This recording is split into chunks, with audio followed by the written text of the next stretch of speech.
तो दोस्तों हम बात यहां करते हैं लॉ की, और बात जो करने वाले हैं आज वो किसकी कर रहे हैं? लॉ की। कौन सी? मास्टर्स की, यानी एलएलएम की हम बात करने वाले हैं, जो कि होगा किसके बाद? एलएलबी के बाद, यानी बैचलर ऑफ लेजिस्लेटिव लॉ के बाद। और अगर आपने एलएलबी की हुई है, या तो सिंपल एलएलबी की हो या इंटीग्रेटेड एलएलबी की हो 5 ईयर प्लान्स की, मतलब 5 साल के कोर्स की, उसके बाद आप मास्टर्स करना चाह रहे हैं लॉ में, है ना? तो कैसे क्या लॉ के कोर्सेज हो सकते हैं? मास्टर ऑफ लॉ है क्या? इन सारी चीजों को आज हम डिटेल में यहां डिस्कस करने वाले हैं, और वीडियो को आपको पूरा देखना है ताकि सारी जानकारी लॉ से रिलेटेड मास्टर कोर्स की आपको यही मिल जाए। और दोस्तों में शेयर करना इसको बिल्कुल मत भूलिएगा। साथ ही साथ अगर कोई जरूरत है, जानकारी चाहिए है, तो प्रोफाइल एनालिसिस फॉर्म नीचे आपको मिल जाएगा, जिसको फिलअप करना है और हम आपसे कांटेक्ट कर लेंगे। आपकी जो भी क्वेरीज हैं उनको रिजॉल्व कर देंगे। तो भैया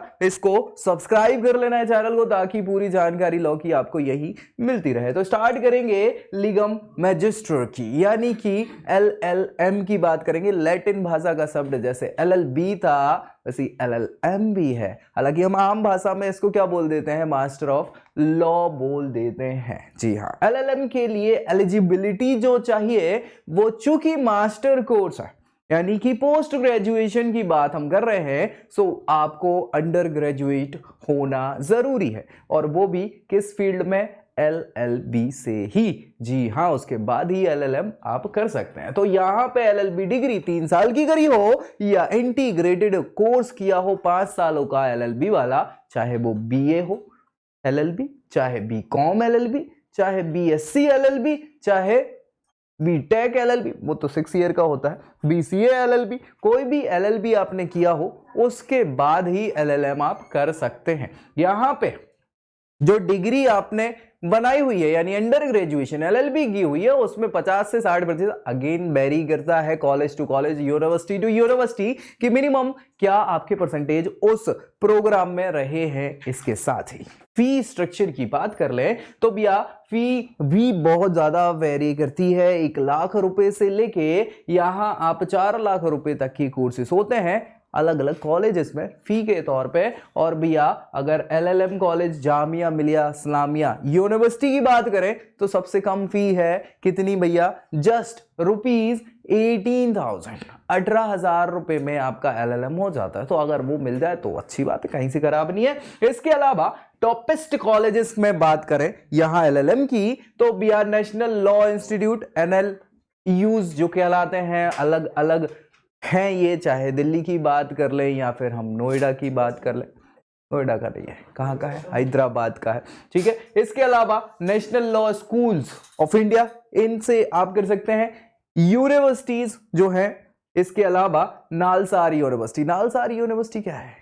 नेशनल, हाँ, admission for law, applied law and studies, law studies and research, ये नालसार है। और ये कहाँ की? हैदराबाद की यूनिवर्सिटी, वहां से भी आप ये कर सकते हैं। इसके अलावा एलएलएम करने के लिए बहुत सारी यूनिवर्सिटी और कॉलेजेस हैं, जहां से आप, इनके अलावा ये अच्छे कॉलेजेस हैं, टॉप कॉलेजेस यूनिवर्सिटीज हैं, इनके अलावा आप बेसिक से भी कर सकते हैं। और अगर आप चाह रहे हैं अब्रॉड जाके करें एलएलएम, तो भी आप चाहे तो भी हार्वर्ड से जा सकते हैं, या लंदन स्कूल ऑफ किससे? इकोनॉमिक्स से जा सकते हैं, कैम्ब्रिज यूनिवर्सिटी से जाके लॉ की डिग्री कर सकते हैं मास्टर्स में एलएलएम की। जी हाँ, और जानकारी अगर हम देखें कोर्सेज की बात कर ले तो भैया कोर्स यहां पे अलग अलग हैं।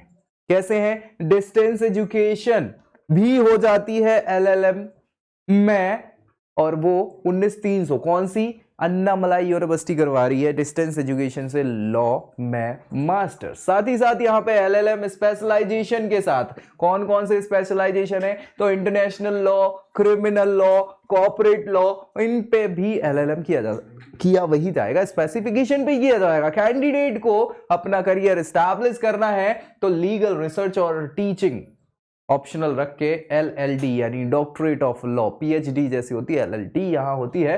एलएलएम के बाद वो और आगे बढ़ सकते हैं, बिल्कुल कर सकते हैं। साथ ही साथ यहां पे अगर देखा जाए तो हमारे लिए क्या क्या फील्ड है करियर की, तो भैया एलएलएम करने के बाद आप लीगल सर्विसेज में चाहे वो प्राइवेट हो या गवर्नमेंट हो, वहां आप कार्य कर सकते हैं। इनके अलावा आप लॉयर बन सकते हैं, एडवोकेट बन सकते हैं, लीगल काउंसिल बन सकते हैं, काउंसलर। और आजकल काउंसलिंग की बहुत ज्यादा जरूरत लोगों को होती है, तो लीगल काउंसलर बहुत अच्छा स्कोप है। साथ ही साथ अलग अलग यहाँ पे इनकी सैलरीज भी वेरी करती हैं। क्या है, 5 से 10 लाख के आसपास ये आपकी सैलरीज हो सकती है, पैकेजेस हो सकते हैं अलग अलग इंस्टीट्यूशंस में। डन। इसके बाद हाइलाइट्स पे देख लें तो कोई चीज यहाँ बची नहीं है डिस्क्रिप्शन के अलावा। एलएलएम का कोर्स 2 साल का होता है। जी हाँ, यहाँ पे फी अलग अलग होती है, 1 लाख से 4 लाख तक जा सकती है, 40 कम वाली भी है ना। इसके अलावा एलिजिबिलिटी के लिए मिनिमम 55% मार्क्स आपके होने चाहिए, जो कॉम्पिटिटिव एग्जाम्स के लिए इंपॉर्टेंट है। बाकी तो अगर university to university, college to college vary हो जाती हैं। स्पेशलाइजेशन कहाँ एलएलएम किस किस स्पेशलाइजेशन से करेंगे, तो cooperative law, labour law, human law, criminal law और इंटरनेशनल लॉ, बिल्कुल इन सब में स्पेशलाइजेशन आप कर सकते हैं। एडमिशन की बात करें तो किसी भी कॉलेज में, नेशनल लेवल यूनिवर्सिटी या स्टेट लेवल यूनिवर्सिटी में आप क्या कर सकते हैं, कॉलेजेस में एडमिशन ले सकते हैं इस कोर्स के लिए। एवरेज सैलरी हमने बात कर ली है, 8 लाख से 15 लाख के आसपास हो सकती है एलएलएम के बाद। टॉप कॉलेजेस में university of Delhi, Amity law university, school उसको बोलते हैं इंडियन लॉ इंस्टीट्यूट, ये सारी आपकी टॉपेस्ट यूनिवर्सिटी है इन लॉ प्रोग्राम्स के लिए। जॉब प्रोफाइल हमने बात कर ही ली, एडवोकेट, जज, notary, legal document reviewer, professor और साथ ही साथ कंसल्टेंट आप बन सकते हैं। Top recruiters platinum partners, again Desai and Diwanji company, Khaitan and company, है ना, ट्राई लीगल इंडिया और भी बहुत सारी आपको यहाँ पे ये रिक्रूट कर सकती है कंपनीज, ये फॉर्म्स हैं बड़े बड़े लॉ फॉर्म्स। ठीक है, चलिए नेक्स्ट हम बात कर लें यहाँ पे एंट्रेंस एग्जाम्स की। क्यों? क्योंकि एलिजिबिलिटी के लिए क्या है, आपको एलएलबी होना, बैचलर होना मांगता है। वो आप 3 साल वाला भी कर सकते हैं, 5 साल वाला भी कर सकते हैं, 50, 55, 60, 65 ये रेंज है अलग अलग कॉलेज यूनिवर्सिटी की मिनिमम परसेंटेज की। साथ ही साथ मिनिमम रिक्वायरमेंट ऑफ एज की बात करें तो मिनिमम 17 साल का आपको होना मांगता है एलएलएम के लिए, उससे ज़्यादा ही होंगे, कोई दिक्कत नहीं है, अपर कोई क्राइटेरिया ऐसा है नहीं। एंट्रेंस एग्जाम्स के बेसिस पे मोस्ट ऑफ द कॉलेजेस क्या करते हैं, आपको ये कोर्स ऑफर करते हैं। सो एंट्रेंस एग्जाम बहुत इंपॉर्टेंट है, जिनमें सबसे इंपॉर्टेंट कौन सा है आप सभी जानते हैं बहुत अच्छे से, कौन सा है, क्लैट का एक एग्जाम हो जाता है।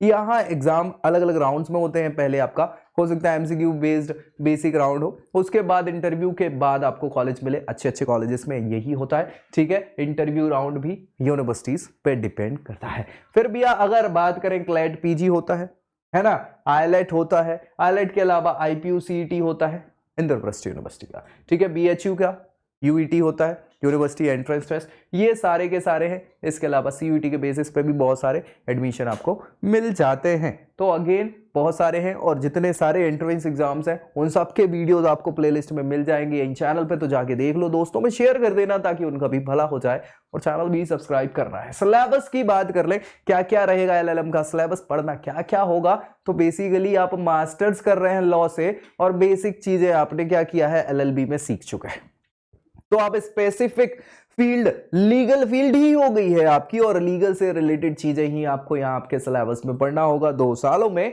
जिसमें आप law and social information of India, alternative dispute resolution, international trade law, judicial process, constitutional law, intellectual property rights, legal research and methodology, human rights and humanitarian law, again cooperative law, ये आपके syllabus होने वाले हैं, जिसको आपको इन 2 सालों में पढ़ना है और अच्छे से उसको क्या करना है, फर्निश्ड होना है, रिफर्बिश्ड होना है, खुद को अच्छी पहचान बनानी है। सैलरीज की बात करें तो अलग अलग प्रोफाइल की सैलरी भी वेरी करती है। एडवोकेट बन जाएंगे तो 4-5 से लेके 8 लाख तक का आपका एलपीए हो सकता है। हाँ ठीक है, जज में 12 से 18 lakh, notary officer 3 to 5, professor 5 से 10 लाख, कंसल्टेंट ये इसकी कोई वेरिएशन नहीं है, अच्छे कंसल्टेंट ज़्यादा भी चार्ज कर दें, अगेन 6 से 9 लाख का आपका यहाँ पैकेज हो सकता है एलएलएम के। अब बहुत सारे क्वेश्चंस होते हैं, फ्रिक्वेंटली आस्क्ड क्वेश्चन बच्चों के दिमाग में आ जाते हैं कि साहब क्या क्या क्या ऐसा हो सकता है, क्या हो सकता है। क्वेश्चन 1 देख लो कि can I do LLM without LLB, क्या मैं बिना एलएलबी करे एलएलएम कर सकता हूं। तो कोई मजाक चल रहा है क्या इधर? नहीं कर सकते। बिल्कुल सच्चाई है, नहीं इसका सीधा आंसर है, क्योंकि आप मास्टर्स कर रहे हैं। मास्टर्स, आप मास्टर किस चीज में बनते हैं? किसी बेसिक चीज में मास्टर बनते हैं, तो बेसिक उसका क्या है? Under graduation. किसकी? एलएलबी की। लॉ में बैचलर करेंगे, फिर मास्टर्स उसमें होंगे ना, मास्टर तो तभी बनेंगे ना। जी हाँ, तो भैया एलएलबी करना पड़ेगा, बैचलर डिग्री ऑफ लॉ आपके पास होनी चाहिए, तभी आप एलएलएम कर सकते हैं। बस एलएलबी की कोई भी डिग्री चलेगी, सिंपल और कंबाइंड इंटीग्रेटेड कोर्स वाली भी चल जाएगी। ठीक है, सो साफ ना है, याद रखिएगा, यहां कोई दिक्कत नहीं है। एलएलबी के बिना एलएलएम नहीं होगा। दूसरा एक क्वेश्चन बच्चों के दिमाग में आता है, क्या आता है कि which one is considered more valuable? कौन महत्वपूर्ण ज्यादा है, ज्यादा कंसीडर किया जाता है, 1 ईयर एलएलएम और 2 ईयर एलएलएम डिग्री? दोनों में अच्छी क्या है? तो यार देखो, है तो एलएलएम, सुन लेना बात को, एलएलएम है, चाहे वो 1 साल का हो चाहे 2 साल का हो, मास्टर्स है कि नहीं? लेकिन अगेन 1 साल में कम, 2 साल में ज्यादा, तो 1 साल वाले का कम, 2 साल वाले का ज्यादा इंपॉर्टेंस होता है, और ये होगा ही क्योंकि वो ज्यादा चीजें सीखा हुआ है। ठीक है, लेकिन यहां ठीक है, both these degree are well recognise by UGC. अब यूजीसी ने इसको रिकॉग्नाइज किया हुआ है अच्छे से, तो कोई समस्या है नहीं। ठीक है, अब बस डिपेंड करता है व्यक्ति से व्यक्ति पे, यानी individual to individual, person to person ये चीज वेरी करती है। आपके रिसोर्सेस क्या है, आपके पास टाइम क्या है, आप क्या चाहते हैं, उन सारी चीजों को लेके यहाँ 1 और 2 ईयर कोर्सेस आप कर सकते हैं डिग्री के, एलएलएम के। बाकी कोई ऐसी समस्या है नहीं। ठीक है, इसी के साथ मास्टर ऑफ लॉ एलएलएम ये होता है समाप्त। फिर भी कोई डाउट बच गया हो तो प्रोफाइल एनालिसिस फॉर्म नीचे है, उसको फिल करिए, हम आपसे कांटेक्ट कर लेंगे और आपके सारे के सारे डाउट्स को रिजॉल्व कर देंगे। तो मिलेंगे अगले वीडियो में ऐसी ही जानकारी के साथ, तब तक के लिए जय Hind. I hope you like this video. For more such videos, keep watching our channel and do not forget to like, share and subscribe.